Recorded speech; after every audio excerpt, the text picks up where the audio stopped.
हमेशा लालच ही उत्पन्न होता था। काश मुझे पैसों से भरी बोरी मिल जाए, मैं राज ही राज करूंगा। सुमित कभी मेहनत से कमाने की नहीं सोचता, वह हमेशा दूसरों के धन को हड़पने के बारे में ही सोचता था। सुमित एक दिन पैसों की तलाश करते करते जंगल पहुंच गया। हे भगवान, सुमित को आप ही कुछ बुद्धि दीजिए, मैं क्या करूं?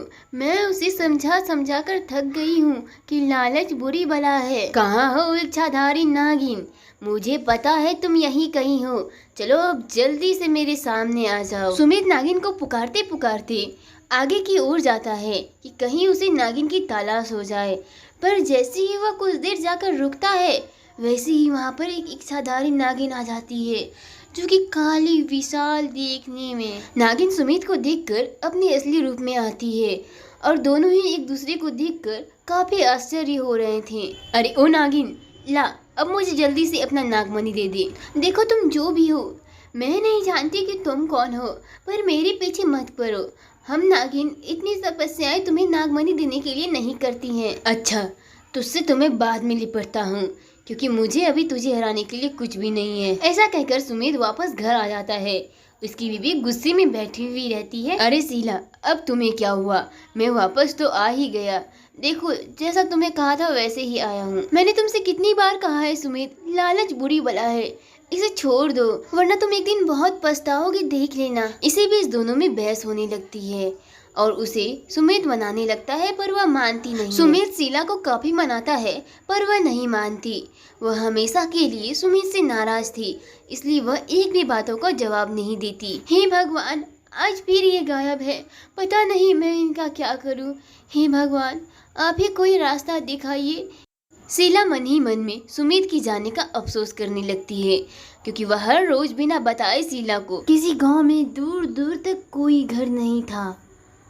यहाँ से नज़ारा देखते तो काफ़ी जंगल दिखाई देता और यहाँ पर अधिकतर लोग भी नहीं रहते। इसमें से एक घर में एक आदमी रहती थी, जो कि बड़ी ही आलसी थी।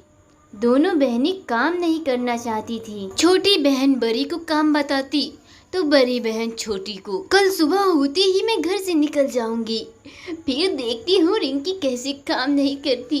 अरे मैं भी कितनी चालाक हूँ।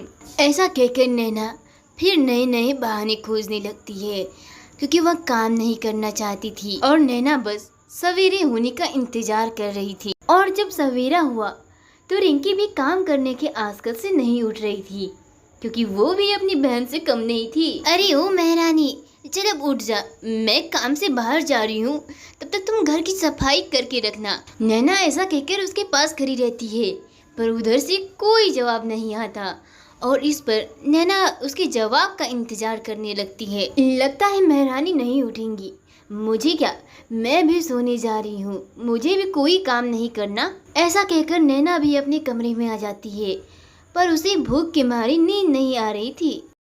अरे मुझे तो जोरों की भूख लग रही है, पर मैं भी आज खाना बनाने वाली नहीं हूँ। हर रोज वो बस मेरी बनाई हुए खाना को खाती है, आज मैं भी नहीं बनाऊंगी। नैना के जाते ही रिंकी भी उठकर बैठ जाती है। भूख तो उसे भी लग रही थी। अरे बड़ी पागल लड़की है, मेरी नकल करती है। देखो खुद तो खाना नहीं बना पाती। मैं सोई थी और महारानी